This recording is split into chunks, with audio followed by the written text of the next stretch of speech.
രാജ്യസഭയിലെ DMK leader Tiruchi Shiva ആണ് ഇന്ന് ദേശാഭിമാനിക്കൊപ്പമുള്ളത്. ഇന്ന് ഉന്നത വിദ്യാഭ്യാസ സംരക്ഷണ സമിതി സംഘടിപ്പിച്ച ബഹുജന റാലിയിൽ അദ്ദേഹം പങ്കെടുത്തു. അദ്ദേഹം നമ്മളോട് സംസാരിക്കാൻ പോകുന്നു. Welcome, sir. Welcome to Deshabhimani. How do you feel today's experience? It was great. The rally was started with people beyond imagination. Nearly a lakh would have been there. Right. I think this shows the mindset of the people in the state. That one person in the Raj Bhavan, because of his attitude and activities and the statements he is making, people in the state are agitated. See, a state government is elected by the people. It is the will of the people. And the responsibility and duty of the state government is to enact laws, is to evolve schemes for the benefit of the people, because they only know the needs of the people. They only know the situation, the geographical, historical, and everything of the people in the respective state. A governor who has been nominated by a president who is an alien, of course, I should say the word, who is in no way connected with the area, he cannot decide the needs of the people. And as per the constitution, they don't have any such powers to supersede the decisions of the state governments. The governor should act as per the aid and advice of the Council of Ministers. That's a basic thing. They have some powers. That is, they can seek some clarification and they cannot interfere in the policy decisions of the state government also. But now that it has become the order of the day across the country, after the BJP has come to rule at the union level, center level, all those states which are being ruled by the opposition parties are being disturbed and harassed and humiliated with the help of governors. So the governor's position is a very dignified position.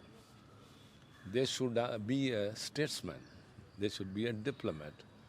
They should be a person of integrity who has no impartiality. He's a very common person should be. Whereas the Tamil Nadu governor, the Kerala governor, and many other places, they just act to the wishes of the union government. They want to implement what they want to. As per the observations of many commissions which have been appointed to go into this situations of the center-state relations, it has been very succinctly noted by all of them that they are waiting for an opportunity to dethrone a government which is in place, which is opposed to the party which is in the center. And they want to bring a party which will be favorable to the party they are ruling at the center. This is not their job. Coming here and disturbing a state government which has been elected by the people, if at all the people are dissatisfied or not comfortable with the existing government, they will, by way of their franchise in the next elections, would decide. Governor is not the authority. He cannot decide. See, other thing also, he can even summon or prorogate the assembly only on the advice of the chief minister. Earlier, I would like to cite one example. In the year 1967, West Bengal, 18 MLAs resigned. Hope you know, including a minister. Immediately, the governor summoned the assembly to assemble on November 23rd. Whereas the chief minister said, you assemble, you summon, but as per the scheduled time of December. But he didn't oblige to the chief minister. He dismissed the minister. Immediately, the presiding officer in the Lok Sabha, he convened a meeting of all the presiding officers across the country and drafted a resolution and sent to the union government. High time it has to be taken note of that governors do not have the powers to decide the date of summoning and prerogative. So, when that is the situation, so many bills in Tamil Nadu, 20 bills that have been passed by the assembly are pending with the governor. And foremost is the NEET. NEET is central exam, common examination, which the Tamil Nadu students are not for it. So the state government has the authority and the responsibility to enact a bill, to pass a bill that we don't want NEET. Since education is in the concurrent list after emergency, this bill has to be referred to the president. Whereas the governor, instead of referring that, he kept it for months together, then sent it back to the assembly. And the DMK, As per the convention, DMK yes. has submitted a memorandum to President No, that is later. later. So, what we did with the powers we had, we again convened the assembly, again we passed the bill.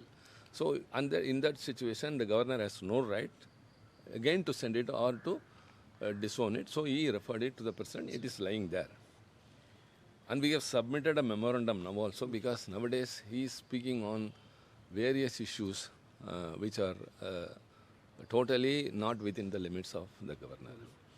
He says that a state should have a religion. India is basically federal and secular. That is a unique quality of India. Of course, there are some countries. See, as per 195 countries in the United Nations, only 30 are religious oriented. Some are okay, this and that side, and most of the countries, more than 100, are secular. So it is not a mandatory or it is not a compulsion that a state should have a religion. Theocratic state. And people should be cordial by way of following their own faith of religion. So he professes that, he speaks the fundamental theories of Hinduism, which are against, he speaks about Tirukural.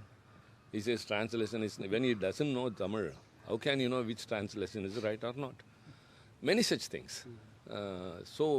All things which are unrelated, unwarranted, they make irresponsible statements. Even in Kerala, the same thing happens. Kerala also, the governor is openly condemning the state government, the ministers, and he expressed, even when he is meeting the media, he has some selective communication. That should not be. Calling the press to the Raj Bhavan and there speaking politics is unbecoming. So all these things nowadays say very clearly that the role of the governors are undermining the constitution and the functioning of federal structure, the democracy in the country on the basis of federalism. So DMK is, so Mr. Stalin, M.K. Stalin, the Chief Minister of Tamil Nadu and the President of the DMK party has sent me today to support this cause. Because DMK has always voiced for the rights of the states. Our basic slogan is that we want more rights and it is state autonomy. And that the governorship is not even necessary for the states. That is also our contention since the days of our founder leader Anna. And so we suggest that the constitution has to be revisited and amended to strengthen the basic structure as well as to the requirement of today's situation with the experience we had all these days. So this is our stand. So we have come here to extend our solidarity to the LDF who have conducted this rally, and it was a huge success. We were very much impressed. And I hope that India would remain as the largest democracy in the world by way of all these political parties coming together. Thank you. Thank you. Thank you.